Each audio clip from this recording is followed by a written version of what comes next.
Friends, study with Kumar Saurabh में आपका फिर से बहुत बहुत स्वागत है। आज मैं आपके साथ एमसीक्यू सीरीज का सेट नंबर 10 डिस्कस करूंगा।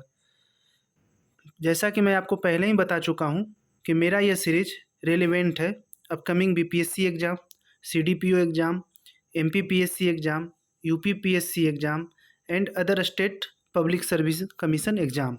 इसके साथ साथ railway, SSC and other government exams के भी प्रतियोगी छात्र जो हैं इससे काफ़ी बेनिफिट ले सकते हैं। तो आइए शुरू करते हैं। First question, which of the following disease is cause due to the deficiency of protein. Protein की कमी के कारण निम्न में से कौन सा रोग होता है? Night blindness, kwashiorkor, typhoid, jaundice. तो इसका आंसर होगा बी, क्वाशियोरकर। ठीक है, देखिए क्वाशियोरकर जो है वो प्रोटीन की कमी से होने वाला रोग है। प्रोटीन जो है एमिनो एसिड के बने होते हैं। प्रोटीन किससे बने होते हैं? एमिनो एसिड से बने होते हैं, ध्यान देंगे, एमिनो एसिड। अब आइए प्रोटीन के बारे में बताते हैं। प्रोटीन में ये 4 थिंग्स होते हैं। ठीक है, कौन कौन सा होता है? कार्बन होता है, हाइड्रोजन होता है, ठीक है, ऑक्सीजन होता है और नाइट्रोजन होता है। नाइट्रोजन जो होता है ये एसेंशियल पार्ट होता है। नाइट्रोजन एसेंशियल पार्ट होता है। सोर्सेज ऑफ प्रोटीन में है, एग है, मीट है, पल्सेस जो दाल होते हैं, fish and milk and its product. ये सोर्सेज हैं। क्या क्या है? Egg, meat, pulses, fish, milk and its products. Protein किस चीज़ में हेल्प करता है? प्रोटीन हेल्प करता है बिल्डिंग ब्लॉक ऑफ मसल्स। किस चीज़ में मदद करता है? Building block of muscles. Cell growth में भी यह मदद करता है। सेल और टिश्यू को रिपेयर करने में भी यह मदद करता है। प्रोटीन की कमी से देखिए डिफिशियंसी ऑफ प्रोटीन्स क्या होता है? एक होता है पीईयू। ये होता है प्रोटीन एनर्जी अंडर न्यूट्रिशन। ठीक है, इसको पहले बोला जाता था पीईएम, इसका नया नाम है पीईयू। ये होता था प्रोटीन एनर्जी माल न्यूट्रिशंस। तो इसके तहत क्या होता था? देखिए प्रोटीन एनर्जी माल न्यूट्रिशन में 2 थिंग्स देखने को मिलती है। एक हो गया क्वाशियोरकर, ठीक है, और एक हो गया मरास्मस। ठीक है, क्वाशियोरकर और मरास्मस। क्वाशियोरकर में जो हैंड और लेग्स हैं, क्वाशियोरकर डिजीज में जो हैंड और लेग हैं ये बिल्कुल थिक हो जाते हैं। थिक यानी पतला, ठीक है, और स्टोमक जो होता है पेट वो बाहर की ओर निकल जाता है। जबकि मरास्मस में जो मसल्स होते हैं वो बिल्कुल लूज हो जाते हैं। ठीक है, तो ये दोनों में डिफरेंस है। आइए एक पिक्चर के थ्रू आपको समझाते हैं। देखिए यहाँ पे जो तो फिगर दिख रहा है इसमें एक पेशेंट है मरास्मस का और एक है क्वाशियोरकर का। तो जो क्वाशियोरकर में है तो इसमें आप ध्यान देंगे कि जो हैंड, ठीक है, और जो लेग है ये दोनों पतले पतले हैं। ठीक है, और पेट भी बाहर की ओर निकला हुआ है। और इसमें जो है मरास्मस में ये सारे जो मसल्स है ये लूज हो गए हैं। ठीक है, लूज। तो ये दोनों में बेसिक डिफरेंस है। आइए कुछ और ऑप्शन पे विचार कर लेते हैं। नाइट ब्लाइंडनेस, रतौंधी जिसको बोलते हैं, रतौंधी, नाइट ब्लाइंडनेस क्या होता है ये? तो ये विटामिन ए की कमी से होता है। विटामिन ए की कमी से नाइट ब्लाइंडनेस होता है। विटामिन ए को रेटिनॉल भी बोला जाता है। क्या बोला जाता है? रेटिनॉल। विटामिन ए की कमी से एक चीज़ और होता है। एक तो आपका नाइट ब्लाइंडनेस हो गया और एक होता है क्या बोलते हैं उसको? जीरोप्थोमेल्मिया बोलते हैं। ठीक है, और ये इसमें क्या होता है? जीरोप्थैल्मिया, सॉरी, इसमें आई जो होती है बिल्कुल ड्राई हो जाती है, शुष्क हो जाती है, जीरोप्थैल्मिया, ध्यान देंगे। ठीक है, नेक्स्ट है typhoid.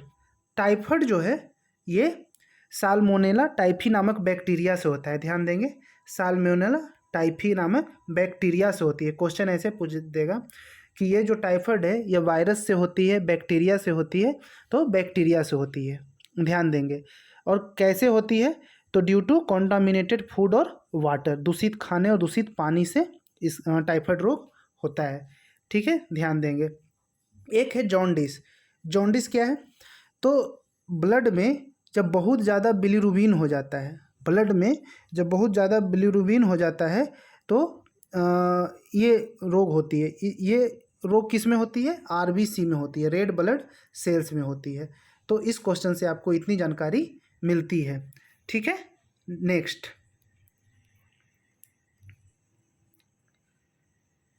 James Andrew Ramsay was the real name of which of the following governor general. ठीक है, जेम्स एंड्रयूज रैमजे भारत के किस गवर्नर जनरल का वास्तविक नाम है? Lord Dalhousie, Lord Canning, Lord बेलेजली या लॉर्ड क्लाइव, किसका नाम है? तो इसका आंसर जो हो जाएगा, इसका आंसर हो जाएगा आपका लॉर्ड डलहौजी। क्या हो जाएगा? लॉर्ड डलहौजी। लॉर्ड डलहौजी का कार्यकाल कब से कब तक है इंडिया में? तो 1848 टू 56 लॉर्ड डलहौजी का कार्यकाल। आइए लॉर्ड डलहौजी के बारे में कुछ और जान लेते हैं।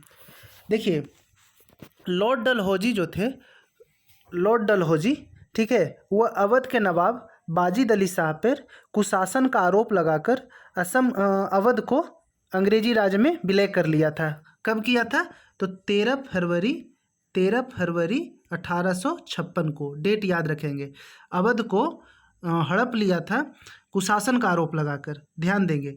जबकि डॉक्ट्रिन ऑफ लैप्स के लिए काफ़ी प्रसिद्ध है, व्यपगत का सिद्धांत। डलहौजी याद किया जाता है इंडिया में व्यपगत के सिद्धांत के लिए।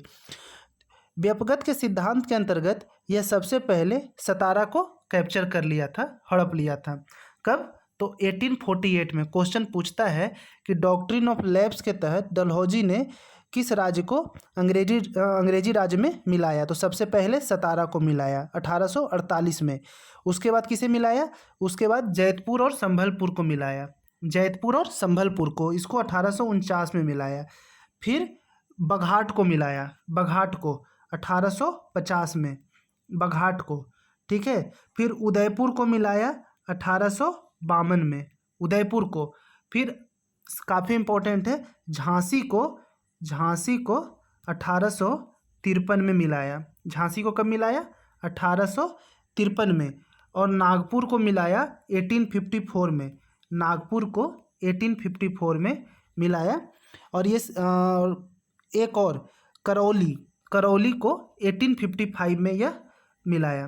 तो ध्यान देंगे, क्वेश्चन पूछता है कि डॉक्ट्रिन ऑफ लैप्स के तहत कौन कौन से राज्य मिलाए गए और अवध को किस नीति के तहत अंग्रेजी राज्य में मिलाया गया। तो ध्यान देंगे, अवध को जो था कुशासन का आरोप लगाकर मिलाया गया, बाकियों को डॉक्ट्रिन ऑफ लैप्स के तहत मिलाया गया।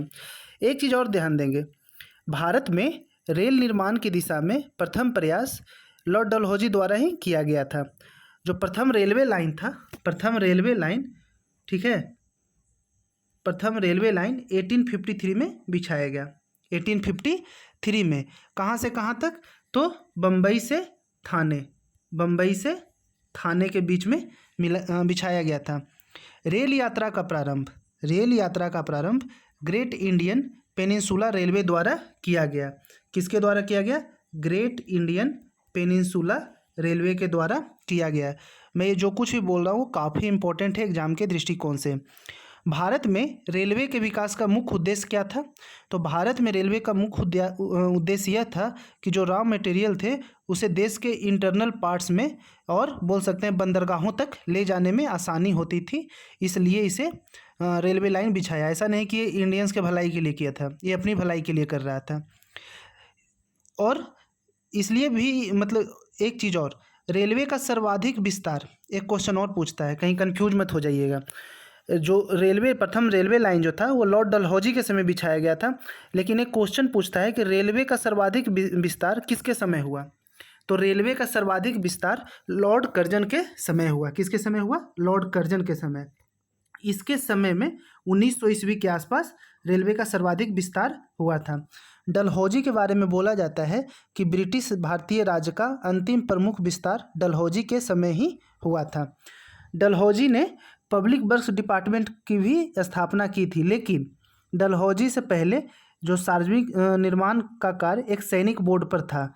ठीक है, इसके कार्यकाल में ही पहली बार एक अलग सार्वजनिक निर्माण विभाग बनाया गया और सार्वजनिक उपयोग के लिए जो कार्य के बहुत सारा धन व्यय किया जाने लगा। जो पब्लिक वर्क्स डिपार्टमेंट था, पीडब्ल्यूडी, ये 1845 टू 1855 के दौरान स्वरूप देने वाला लॉर्ड डलहौजी ही था। तो और ध्यान देंगे इस पे। एक चीज़ और जान जाइए, इसके बारे में काफ़ी फैक्ट है जो पूछता है। सेकेंड एंग्लो सिख वार जो था 1848 टू 49 में लॉर्ड डलहौजी के समय ही हुआ था, और जो प्रसिद्ध कोहिनूर हीरा था वो महारानी विक्टोरिया को भेज दिया गया था। ठीक है, जो सेकेंड एंग्लो बर्मा वार था, सेकेंड एंग्लो बर्मा वार, यह 1852 में हुआ, 1852 में हुआ, और इसमें लोअर बर्मा एवं पीगू को इंग्लिश राज्य में मिला लिया गया।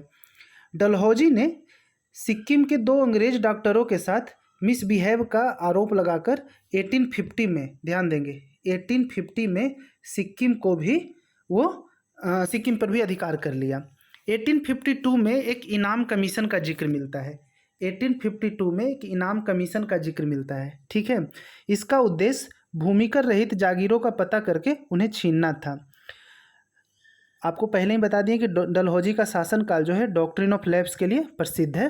ठीक है, एक चीज़ और, इसने क्या किया कि जो कलकत्ता में तोपखाने का मुख्यालय था उसको स्थानांतरित करके, मतलब ट्रांसफ़र कर दिया, कहाँ, मेरठ में कर दिया गया, और सेना का जो हेडक्वार्टर था उसको शिमला में ही स्थापित किया। अगर जो एजुकेशन रिलेटेड अगर जो रिफॉर्म्स के बारे में बात करें तो डलहौजी ने 1854 में, ध्यान देंगे, 1854 में वुड्स डिस्पैच को लागू किया। वुड्स डिस्पैच को भारतीय शिक्षा का मैग्ना कार्टा भी बोला जाता है। इसके अनुसार प्रत्येक डिस्ट्रिक्ट में एंग्लो वर्नाकुलर स्कूल और प्रमुख नगरों में सरकारी कॉलेजों तथा 1857 में 3 प्रेसिडेंसीज, कलकत्ता, मद्रास, बम्बई में एक एक यूनिवर्सिटी स्थापित किया गया। ठीक है, और आप रेलवे का जनक डलहौजी को माना जाता है, इसकी चर्चा हम आपसे कर चुके हैं। और सुनिए, 1854 में न्यू पोस्ट ऑफिस एक्ट पारित हुआ डलहौजी के समय, और प्रथम बार डाक टिकट का प्रचलन शुरू हुआ। ठीक है, तो डलहौजी के बारे में आपको इतनी जानकारी मिलती है। नेक्स्ट बात करते हैं लॉर्ड कैनिंग की। लॉर्ड कैनिंग का जो कार्यकाल था, लॉर्ड कैनिंग का कार्यकाल 1856 टू 62 था, 1856 टू 62 था, जस्ट डलहौजी के बाद। इसे क्यों याद किया जाता है? तो यह भारत में कंपनी द्वारा नियुक्त, ईस्ट इंडिया कंपनी द्वारा नियुक्त लास्ट गवर्नर जनरल तथा ब्रिटिश सम्राट के अधीन नियुक्त भारत का फर्स्ट वायसराय था। इसके समय की सबसे महत्वपूर्ण घटना जिसके लिए कैनिंग फेमस है, तो 1857 का म्यूटिनी। इस विद्रोह के बाद जो प्रशासनिक सुधार के अंतर्गत भारत का जो शासन था वो कंपनी के हाथ से चला गया, और कहाँ चला गया? ब्रिटिश सरकार के नियंत्रण में। कैनिंग के समय 1861 में, ध्यान देंगे डेट, 1861 में हाई कोर्ट एक्ट बनाया गया, जिसके अनुसार जो ओल्ड सुप्रीम कोर्ट था, जो 1773 के तहत बना था 1774 में, ठीक है, तो जो ओल्ड सुप्रीम कोर्ट था, ठीक है, और जो सदर अदालत को समाप्त कर दिया गया, और कलकत्ता, मद्रास और मुंबई में एक एक हाई कोर्ट की स्थापना किया गया। इलाहाबाद हाई कोर्ट, जो आज प्रेजेंट स्वरूप में आप जिसको देखते हैं इलाहाबाद में, यह 1866 में आगरा में स्थापित हुआ था, जिसे बाद में 1875 में इलाहाबाद स्थापित कर दिया गया। पहले कहाँ था? आगरा में, 1866 में, ध्यान देंगे। कैनिंग के समय 1856 में बीडो रीमैरिज एक्ट लागू हुआ, ठीक है, और कौन भारतीय इससे जुड़ा हुआ था? तो ईश्वर चंद्र विद्यासागर, ध्यान देंगे। 1856 में कैनिंग के समय पैतृक संपत्ति होती थी, पिता की संपत्ति, जो कानून बनाया गया उसके अनुसार यह सुनिश्चित किया गया कि धर्म परिवर्तन करने पर किसी व्यक्ति को उसकी पैतृक संपत्ति से वंचित नहीं किया जाएगा। काफ़ी इंपॉर्टेंट है। CAG, controller and auditor general, 1857 में कैनिंग के समय ही बना, ठीक है, अस्तित्व में आया। ध्यान देंगे, भारत में जो मुगल सम्राट का पद था वह भारत शासन अधिनियम 1858 के तहत, ठीक है, भारत शासन अधिनियम 1858 के तहत कैनिंग के समय ही खत्म कर दिया गया। तो काफ़ी इम्पोर्टेंट है ये।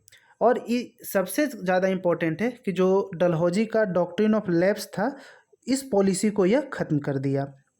और एक और इम्पोर्टेंट, काफ़ी बार क्वेश्चन में यूपीएससी में तो काफ़ी बार पूछा गया है कि पोर्टफोलियो प्रणाली कब लागू हुई। तो 1861 के इंडियन काउंसिल एक्ट में यह पारित हुआ और पोर्टफोलियो प्रणाली लागू हुई लॉर्ड कैनिंग के समय। अब आइए डिस्कस करते हैं लॉर्ड बेलेजली। किसके बारे में? लॉर्ड बेलेजली, जो थर्ड ऑप्शन है। देखिए, लॉर्ड बेलेजली का जो कार्यकाल है वह 1798 से 1805 तक है। 1798 से 1805 तक है। लॉर्ड बेलेजली को बंगाल का शेर भी कहा जाता है। यह सोय को ही बंगाल का शेर कहता था। ठीक है। सब्सिडरी अलायंस, सहायक संधि की पद्धति की शुरुआत लॉर्ड बेलेजली ने किया। लेकिन फॉर योर काइंड इन्फॉर्मेशन कि भारत में सहायक संधि का प्रयोग बेलेजली से पहले फ्रांसीसी गवर्नर डुप्ले ने कर दिया था और इसी के पद चिन्ह पे बेलेजली चला और इससे काफ़ी बेनिफिट भी अंग्रेजी शासन को मिला। एक क्वेश्चन और पूछता है कि जो सब्सिडरी अलायंस है, सहायक संधि, तो सहायक संधि स्वीकार करने वाले प्रथम राज्य कौन थे? तो ध्यान देंगे, हैदराबाद के निज़ाम। ठीक है, हैदराबाद के निज़ाम थे। हैदराबाद के निज़ाम कब किए? 1798 में। और भी कुछ राज्य जो थे सहायक संधि को स्वीकार किए, वो थे मैसूर थे, तंजौर थे, अवध थे, पेशवा थे, बरार व भोसले थे, ठीक है, सिंधिया थे। लेकिन इंदौर के होलकर ने कभी भी सब्सिडरी अलायंस को सपोर्ट नहीं किया, ना ही इसे एक्सेप्ट किया। ध्यान देंगे कि जो फोर्थ एंग्लो मैसूर वार हुआ था, फोर्थ एंग्लो मैसूर वार, जिसमें टीपू सुल्तान मारा गया था, यह बेलेजली के समय ही हुआ था। ठीक है। और इसी ने फोर्ट विलियम कॉलेज की भी स्थापना की थी। ध्यान देंगे, बेलेजली। तो बेलेजली से आपको इतनी जानकारी मिलती है।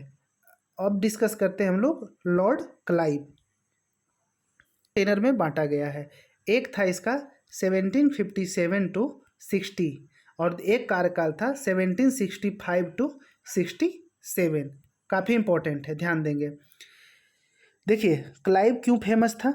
तो बंगाल के गवर्नर जनरल में इसका नाम लिया जाता है और बंगाल में डायआर्की की व्यवस्था इसी के समय हुई थी। तो इसमें क्या था? तो इसमें जो था राजस्व वसूलना, सैनिक संरक्षण और जो फॉरेन अफेयर्स थे ये कंपनी के अधीन थे और जो शासन चलाने की जिम्मेवारी नवाब को दे दी गई।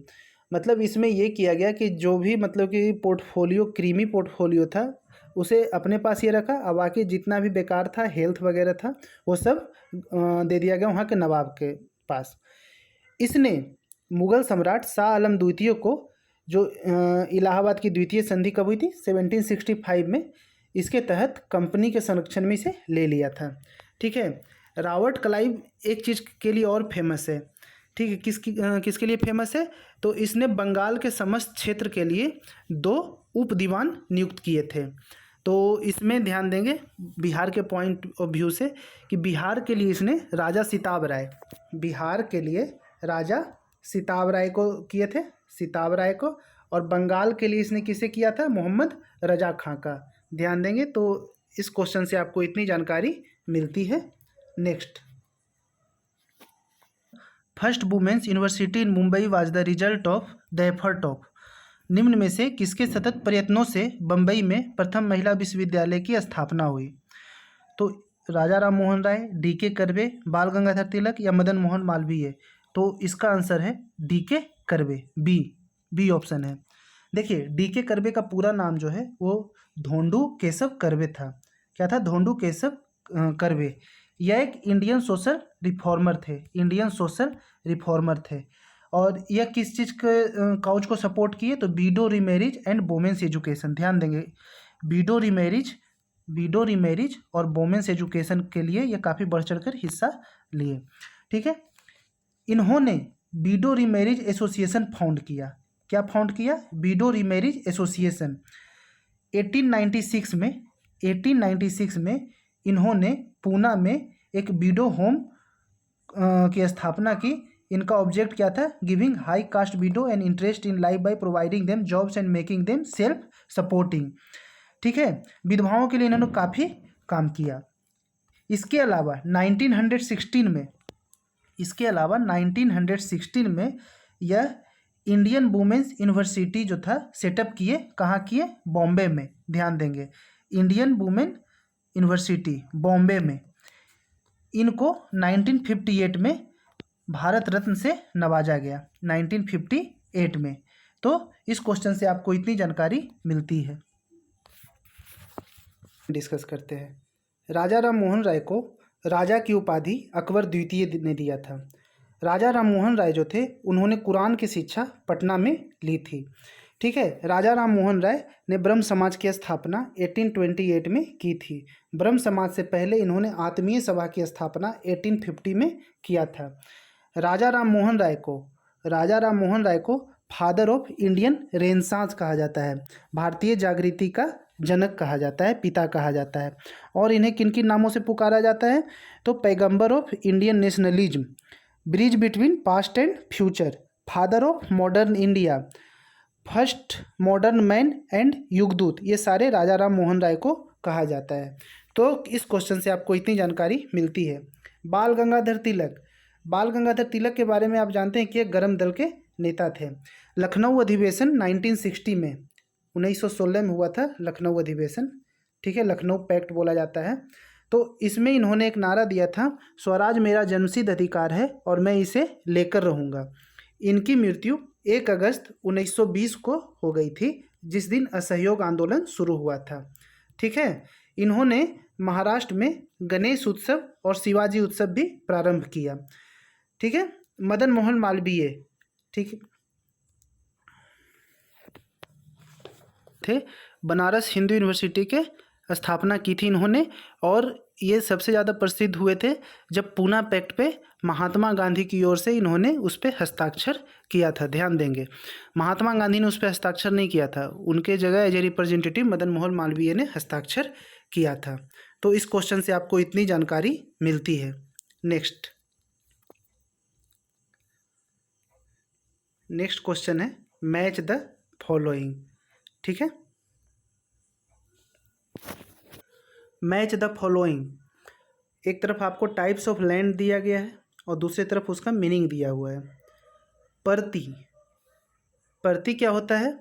तो फैलो फॉर मोर देन 3 ईयर्स, 3 साल से अधिक समय तक परती। ठीक है, यहाँ देखिएगा टाइपिंग मिस्टेक है। चाचर, कल्टिवेटेड ऑलमोस्ट एवरी ईयर। पोलज, लेफ्ट अनकल्टिवेटेड फॉर 1 ईयर। बंजर, फैलो फॉर 2 to 3 ईयर्स। तो इसे आपको मिलान करना है कि कौन किसका आंसर होगा। तो आइए हम आपको एक्सप्लेन कर देते हैं। यह जो परती भूमि होती है, परती, ठीक है, यह लेफ्ट कल्टिवेटेड फॉर 1 ईयर। परती जो होती है लेफ्ट कल्टिवेटेड फॉर 1 ईयर, उसके बाद 1 वर्ष के लिए छोड़ दिया गया। उसके बाद है चाचर जो होता है fallow for 2 to 3 years. Fallow for 2 to 3 years अर्थात 2 से 3 वर्ष तक परती छोड़ देना। पोलज जो होता है कल्टिवेटेड ऑलमोस्ट एवरी ईयर, यानी पोलज भूमि पे प्रत्येक साल मतलब कल्टिवेशन होता है। और जो बंजर भूमि होता है fallow for more than 3 years. ये हम आपको आंसर बताएं, तो इसमें अगर जो आप मैच करेंगे तो इसका आंसर हो जाएगा सी। ठीक है, तो ये काफ़ी इंपॉर्टेंट है, ध्यान देंगे। नेक्स्ट,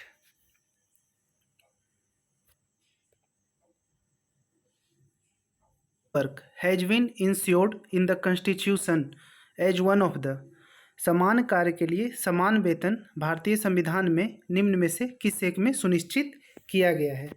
तो यह सुनिश्चित किया गया है डीपीएसपी में, directive principle of state policy.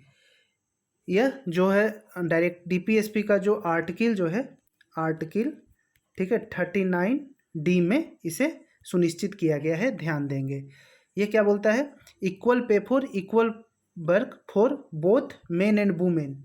तो इसे ध्यान देंगे। अब आइए आपसे डिस्कस करते हैं कि जो डायरेक्टिव प्रिंसिपल है, इसमें 4 ऑप्शन है। डायरेक्टिव प्रिंसिपल के बारे में जिक्र करते हैं आपसे।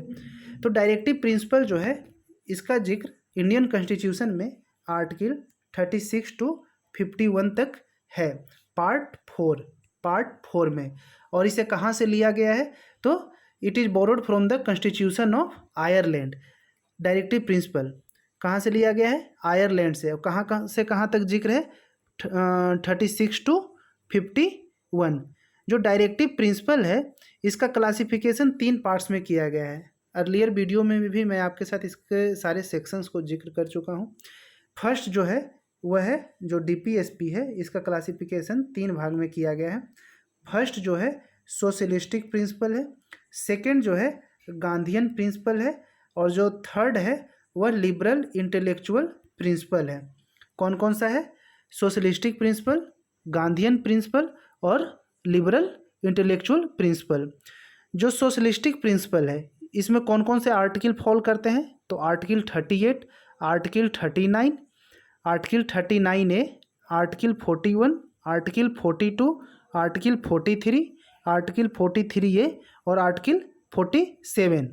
गांधीयन प्रिंसिपल में कौन कौन से आर्टिकल फॉल करते हैं?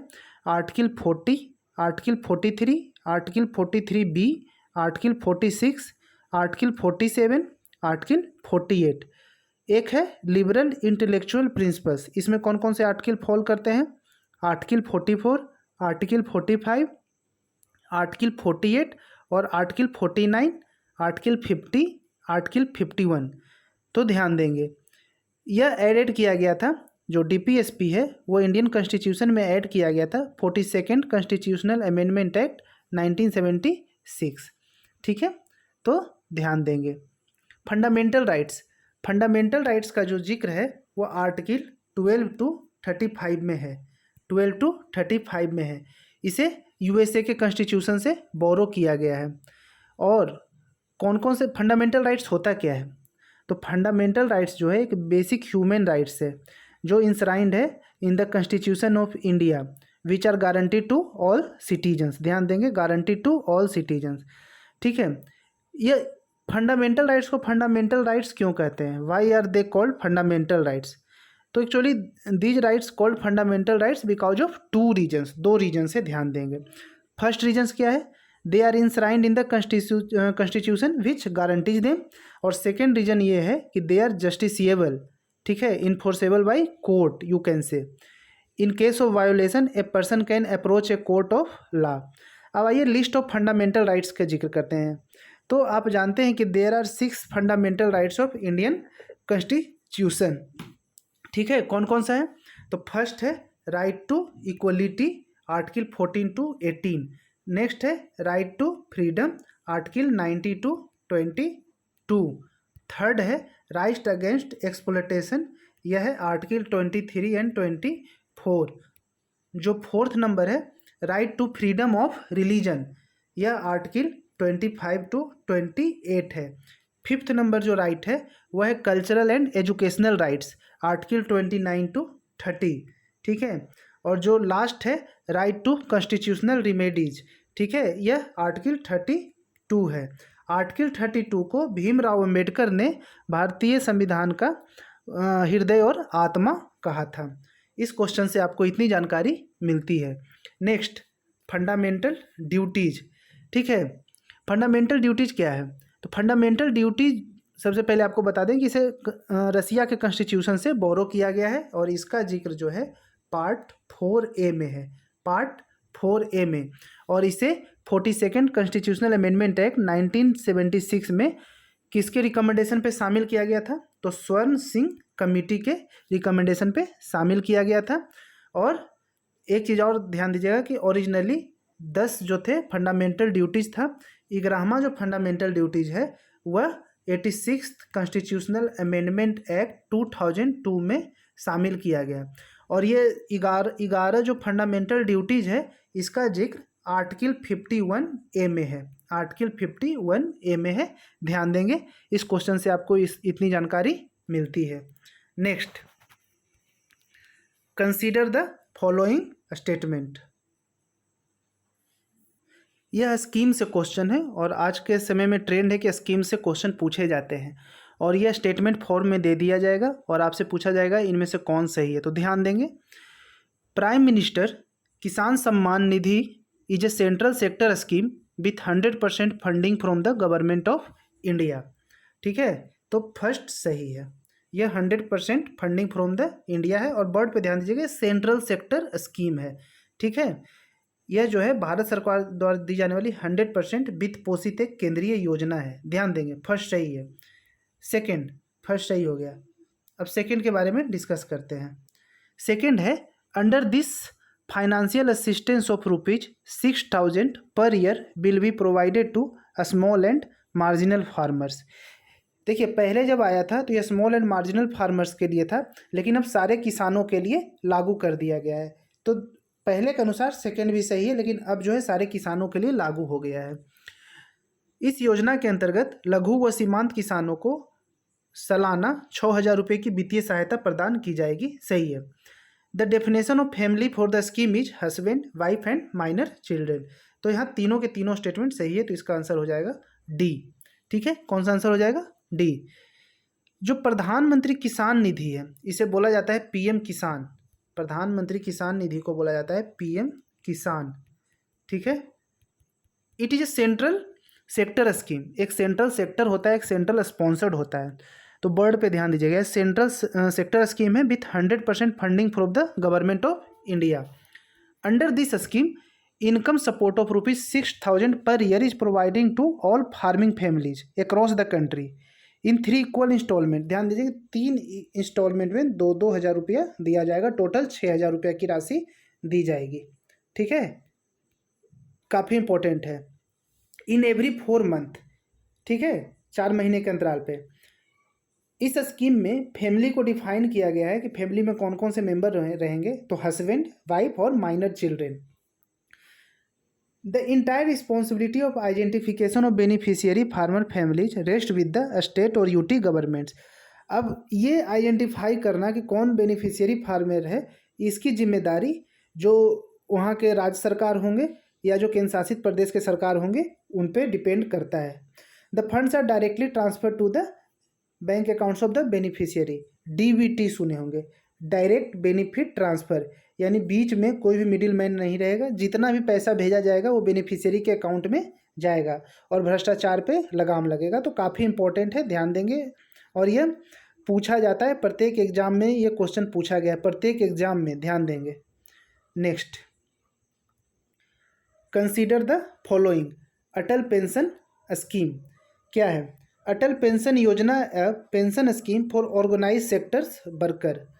यह ऑर्गेनाइज सेक्टर के लिए नहीं है, ठीक है, यह इनऑर्गेनाइज सेक्टर असंगठित क्षेत्र के लिए। तो फर्स्ट गलती हो गया। Any citizen of India can be included in this scheme. Second क्या है कि any citizen of India can be included in this scheme. तो सेकेंड सही है। Government will make a contribution of 50% of the total contribution of ₹1,000 per year whichever is less to each eligible customer. यानी 50% और 1,000 दोनों में से जो कम होगा वो गवर्नमेंट उसमें देगी। यह है अटल पेंशन योजना का, और यह अनऑर्गेनाइज सेक्टर के वर्कर के लिए है, असंगठित क्षेत्र के वर्कर के लिए है। तो इसका आंसर जो हो जाएगा आपका हो जाएगा बी, 2 और 3। ध्यान देंगे, स्कीम में शब्द पे ध्यान दीजिएगा। Pension scheme for unorganise sector of workers के लिए है। और यह इस स्कीम को एडमिनिस्ट्रेट कौन करेगा, ये भी क्वेश्चन पूछता है कि अटल पेंशन योजना जो है तो उसको एडमिनिस्ट्रेट कौन करेगा। तो जहाँ भी पेंशन वर्ड आएगा वहाँ आप मारेंगे PFRDA, ठीक है, pension fund regulatory and development authority. Next, the scheme will provide pension on the basis of contribution and it's duration. कितना आप कंट्रीब्यूट कर रहे हैं और कितने दिनों के लिए कर रहे हैं उसके आधार पे पेंशन दिया जाएगा। लेकिन जो मिनिमम पेंशन होगा, मिनिमम पेंशन वह 1,000 रुपीज़ होगा, 2,000 रुपीज़ हो सकता है, 3,000 हो सकता है, 4,000 हो सकता है, 5,000। ठीक है, ये किस पे डिपेंड करेगा? तो ये डिपेंड करेगा at the age of 60 will be guaranteed on the basis of contribution by the customer, कि आपने कितना कस्टमर किया है। ठीक है, इसमें है guarantee of fixed pension benefits, ध्यान देंगे गारंटी है। Government will make a contribution of 50% of the total contribution और 1000, ये भी आपको क्लियर कर दिए कि दोनों में से जो भी कम रहेगा। अब और आइए, those who are covered under the scheme between, इसमें कौन कब से कब तक डेट है, तो ध्यान दीजिएगा कि इसमें जो डेट है 1 जून 2015 से 31 मार्च 16 तक है। And who are not a beneficiary of any other social security, आप किसी और भी सोशल सिक्योरिटी का बेनिफिट नहीं ले रहे हो तभी आपको मिलेगा। और आप इनकम टैक्स पेयर नहीं है, जब आप इनकम टैक्स पेयर्स हो गए तो आप गरीब रहे ही नहीं सरकार की नज़र में। और इसमें एनी सिटीजन ऑफ इंडिया आते हैं। एलिजिबिलिटी क्राइटेरिया क्या है, ये क्वेश्चन देखिए अभी ईपीएफओ में पूछा है कि अटल पेंशन योजना का जो एज है कस्टमर का कब से कब तक होना चाहिए। अभी जो ईपीएफओ का एग्ज़ाम हुआ है उसमें पूछा है, तो 18 to 40 होना चाहिए, काफ़ी इंपॉर्टेंट है। ठीक है, customer should have a saving bank accounts in post office and banks, question दे देगा कि current account, saving bank account, ध्यान देंगे सेविंग बैंक अकाउंट में ही रहना चाहिए। और कहाँ कहाँ होना चाहिए, या तो पोस्ट ऑफिस में होना चाहिए या बैंक में होना चाहिए। काफ़ी इंपॉर्टेंट स्कीम है जो मैंने आपके साथ दोनों डिस्कस किया, और ये दोनों आ भी चुका है 2021 के एग्जाम में। Next question, regional anti terrorism structure RATS work under which organisation, terrorism structure RATS works under which organisation, क्षेत्रीय आतंकवाद विरोधी संरचना रेट्स किस संगठन के तहत काम करती है, तो इसका आंसर हो जाएगा एससीओ।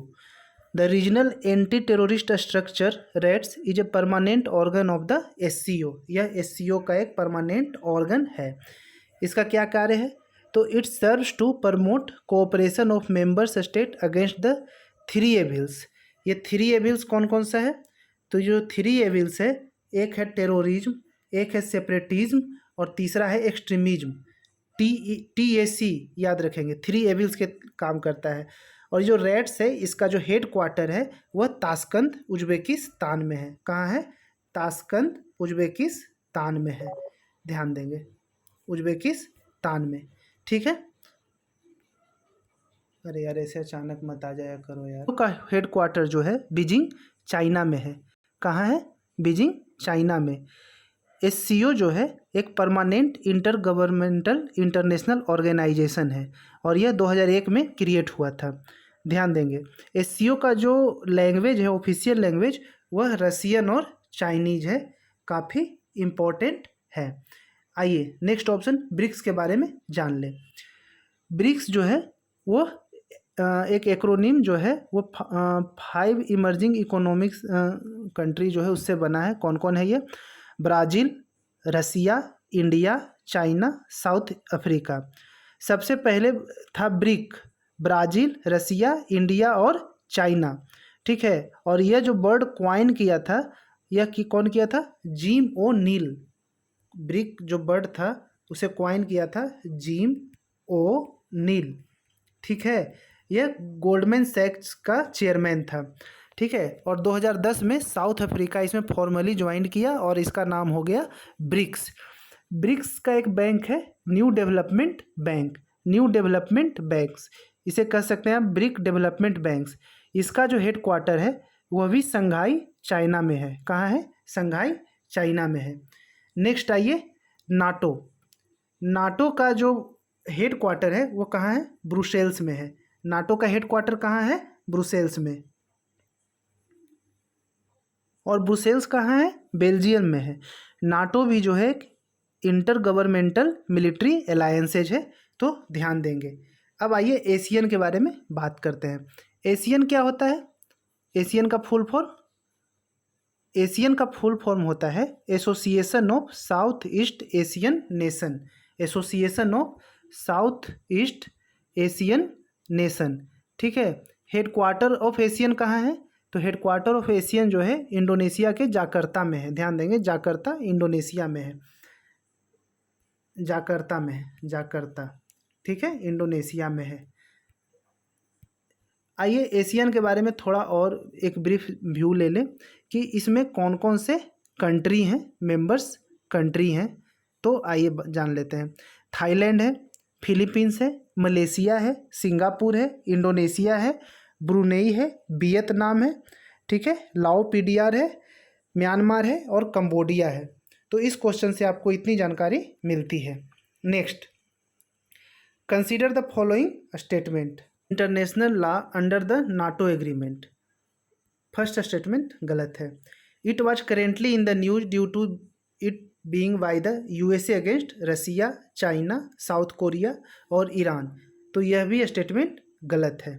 देखिए आते बताते हैं क्या है, यानी इसका जो आंसर हो जाएगा नन ऑफ द एबव हो जाएगा, डी हो जाएगा। आइए काटसा के बारे में जानते हैं क्या है।